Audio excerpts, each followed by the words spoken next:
Bismillahi, assalamualaikum warahmatullahi wabarakatuh. Alhamdulillahilladzi arsala rasulahu bil huda wa dinil haq liyudhhirahu 'alad dini kullih wa kafa billahi syahida. Alhamdulillah, kita bertemu kembali di video yang ketiga ini insyaallah. Islam adalah agama yang benar dan sempurna, up to date sepanjang masa untuk segala zaman dan keadaan, membawa kebahagiaan lahir batin dunia akhirat, dan Islam adalah rahmatan lil alamin. Seperti sudah saya sampaikan pada video terdahulu, bahwa demikian sempurna dan lengkapnya Al-Quran serta benar secara mutlak, maka segala sesuatu yang ada di dunia ini baik di akhirat nanti, semuanya sebenarnya secara global sudah terjelaskan di dalam Al-Quran. Umat Islam seharusnya meyakini betul adanya akhirat, adanya Tuhan Allah Subhanahu wa Ta'ala, dan seterusnya. Dan kalau saja fair, maka semua orang harus mengakuinya juga, tidak hanya sebatas umat Islam saja, tetapi bagi umat non-muslim pun harusnya meyakini seperti adanya akhirat. Kita bisa berlogika bahwa akhirat itu menjadi wajib ada. Mengapa wajib ada? Karena kita tahu bahwa keadilan di dunia ini tidak pernah tuntas. Tidak tuntas artinya manusia dalam keadilan di dunia ini tidak mencapai keputusan-putusan yang adil, tapi mencapai hanya keputusan seadil-adilnya. Kalau disebut seadil-adilnya artinya tidak adil atau belum adil. Maka oleh karena itu, untuk mentuntaskannya wajib adanya akhirat. Di dunia ini, dalam dunia peradilan, kita sering lihat bagaimana ada yang salah malah selamat bebas, ada yang benar malah terpenjara. Inilah dunia pengadilan, inilah pengadilan dunia yang saya sebut tadi tidak tuntas. Maka untuk mentuntaskannya wajib adanya akhirat, di mana Allah menjadi hakim, alaihissallahu biahkamil hakimin. Allah lah nanti akan menjadi hakim yang maha adil. Oleh karena itu, bagi mereka yang merasa dirinya teraniaya, terzolimi, berbesar hatilah bahwa kelak di akhirat akan bertemu dengan keadilan oleh yang maha adil. Saya sampaikan ini untuk menegaskan bahwa tidak ada satu perbuatan apapun, sekecil apapun, yang luput dari akibat yang akan diterima di akhirat, baik itu sebagai pahala ataupun sebagai siksa. Termasuk pemilu, pencoblosan ketika pemilu. Jangan berpikir bahwa Allah tidak maha tahu, sehingga memilih dengan tidak konsepsional, tetapi dengan emosional. Pencoblosan sekecil itu di kamar TPS nanti, yakinlah akan ada akibat di akhirat. Apakah coblosan kita menjadi pahala atau coblosan kita menjadi siksa. Saya berbicara ini untuk menyampaikan bahwa ada seorang alumni yang datang kepada saya, dan kebetulan dia seorang ASN, mempertanyakan bahwa dirinya walaupun tidak boleh berkampanye tetapi masih boleh mencoblos. Persoalannya adalah dia sudah mempunyai pilihan untuk mencoblos pasangan calon siapa di TPS nanti. Sayang disayang, belakangan sebagaimana rame di medsos bahwa Bapak Presiden kita Pak Jokowi justru melakukan sesuatu yang sesungguhnya tidak lazim untuk seorang presiden sebagai pemimpin bangsa, bukan pemimpin partisan, apalagi pemimpin keluarga. Sebagai presidennya, maka presiden harus netral.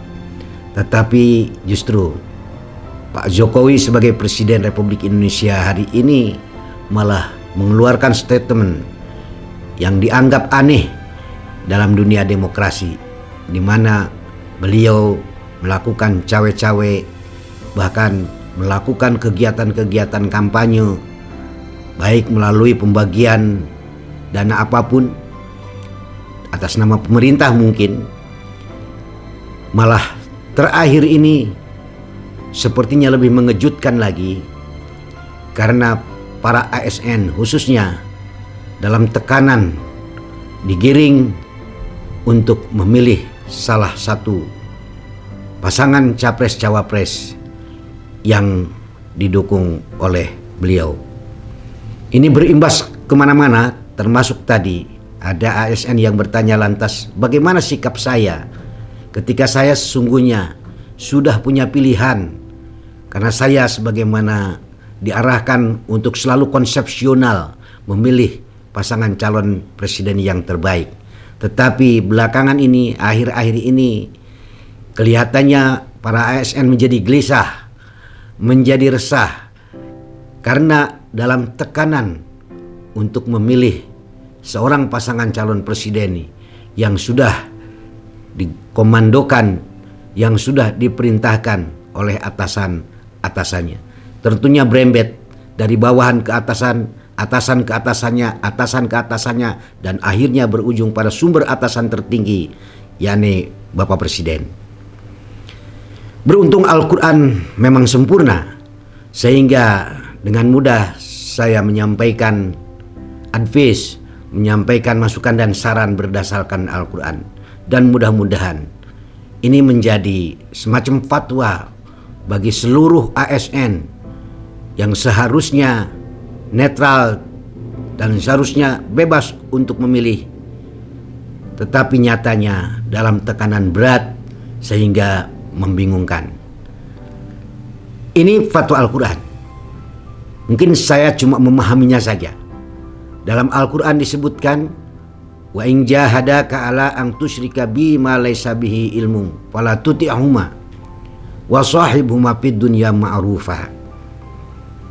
Kira-kira maknanya adalah, jika orang tuamu memaksamu, memerintahkanmu, menekanmu untuk melakukan kemusyrikan, artinya melakukan kesalahan, artinya melakukan perlawanan terhadap undang-undang atau konstitusi, maka kata Al-Quran, janganlah diikuti, janganlah ditaati. Tetapi ini penting menjadi catatan, tetapi jangan melakukan perlawanan. Jaga hubungan baik dengan orang tuamu, jaga hubungan baik dengan atasanmu. Ketika kamu punya pilihan yang berbeda dengan atasanmu, lantas atasan menggiring kepada pilihan lain, jangan ditaati. Jangan sekali lagi ditaati. Al-Quran jangankan kepada atasan, kepada orang tua saja yang harusnya kita taat sepenuhnya. Al-Quran melarang kita, melarang anak untuk mengamalkan apa yang diperintahkan oleh orang tuanya ketika dia bersalah. Apalagi kepada atasan yang hanya akan berlaku sekian tahun saja barangkali, sampai masa pensiun, dan belum tentu atasan yang sama. Oleh karena itu, saya fatwakan, saya sarankan kepada alumni saya, kalian lebih baik jangan bergerak, diam. Tidak perlu melawan, tapi ketika kalian mencoblos, cobloslah pada pilihan yang kalian memang pilih. Dan tetap pada aturan main bahwa dalam Islam selalu memilih pemimpin yang terbaik, yang muslim islami. Ini mudah-mudahan menjadi obat penawar bagi seluruh ASN dimanapun berada, agar ketika mendapat titah, perintah, penekanan dan lain sebagainya yang tidak sesuai dengan pilihan kita, janganlah kita mentaatinya, tetapi tetap jaga sebisa mungkin hubungan baik dengannya. Malah lebih jauh saya ingin mengatakan bahwa para atasan ini sebaiknya juga sama. Jangan mengikuti aturan-aturan atau perintah-perintah yang sifatnya justru salah menurut peraturan dan perundang-undangan. Dalam hal ini saya pun merasa kaget mengapa Pak Jokowi menjadi demikian.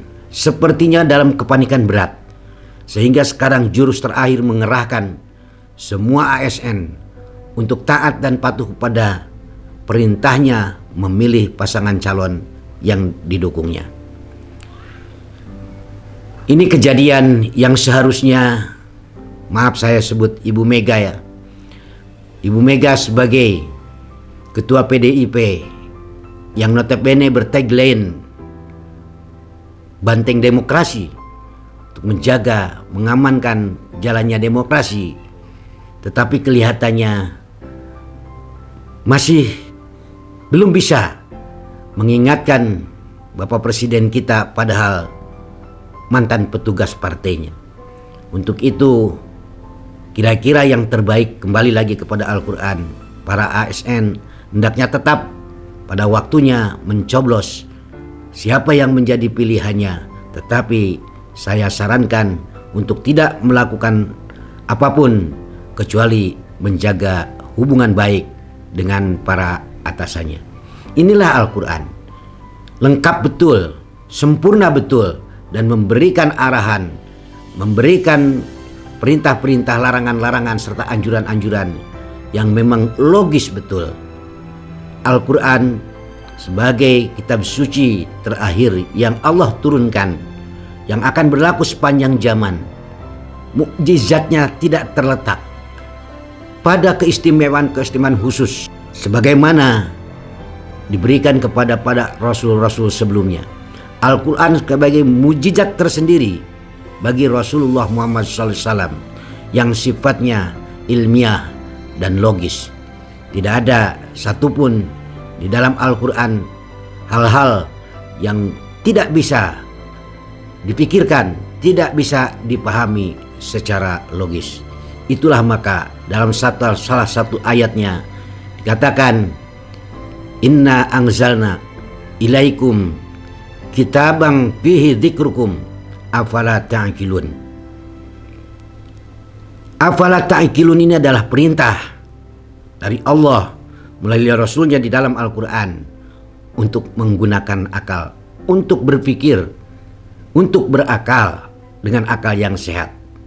Sayang disayang, sayang sekali sekarang dengan berkembangnya pemikiran-pemikiran liar, justru afala ta'qilun yang semula bermakna kenapa kalian tidak berakal atau berakallah kalian, malah sekarang terjemahannya oleh para munafikin, oleh para fasikin menjadi berbeda.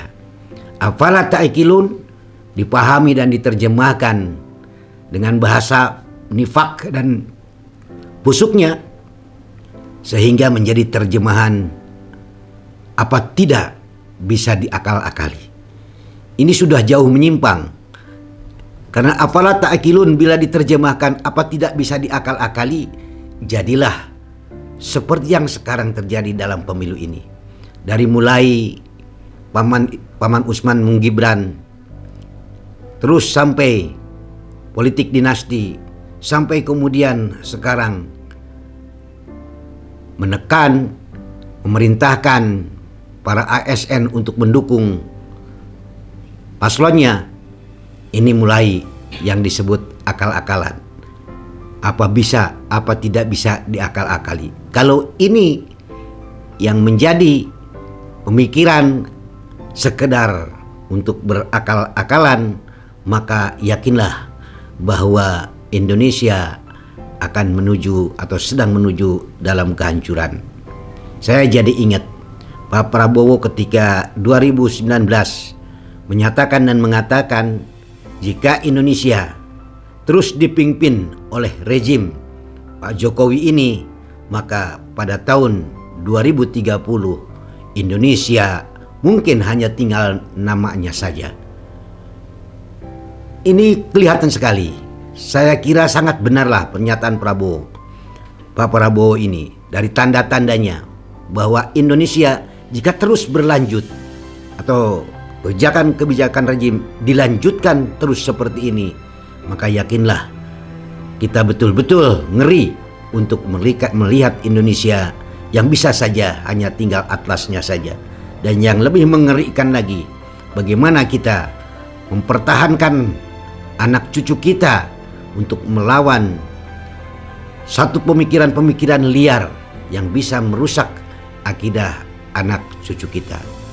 Untuk itulah saya berharap para ASN lebih memahami hal ini daripada ikut taat dalam ketidakteraturan, ketidakadilan, maka lebih baik diam dan mencoblos memilih siapa yang disukai menurut fitrahnya, menurut pemikirannya. Tapi sekali lagi tidak perlu dilawan dan berhati-hatilah kepada atasan yang mengancam. Pak Jokowi ini tinggal beberapa bulan saja ke depan. Mungkin akan ganti presiden yang berbeda setelah pemilu ini. Maka jangan-jangan Anda yang mengancam justru akan balik menjadi terancam, sehingga Anda bisa kehilangan apa yang Anda inginkan, apa yang Anda pertahankan. Insya Allah fatwa nasihat Al-Quran ini sangatlah berharga dan menjadi obat penawar buat khususnya para ASN yang sedang dalam tekanan berat untuk tidak mengikuti hati nuraninya dalam memilih calon presiden. Maka wa in jahadaka, jika orang tua pun memaksa untuk hal yang salah, jangan ditaati, tetapi jagalah hubungan baik dengan mereka. Demikian juga kepada atasan kalian sekarang, atasan kita sekarang. Kalau kita punya atasan memerintahkan, menekan, mengancam untuk memilih salah satu paslon yang tidak kita sukai, lebih baik diam dan pada waktu mencoblos tetap konsisten kepada pilihan yang memang sudah sesuai dengan hati nuraninya. Demikian, mudah-mudahan bermanfaat. Billahi at-taufiq wal hidayah. Wassalamualaikum warahmatullahi wabarakatuh.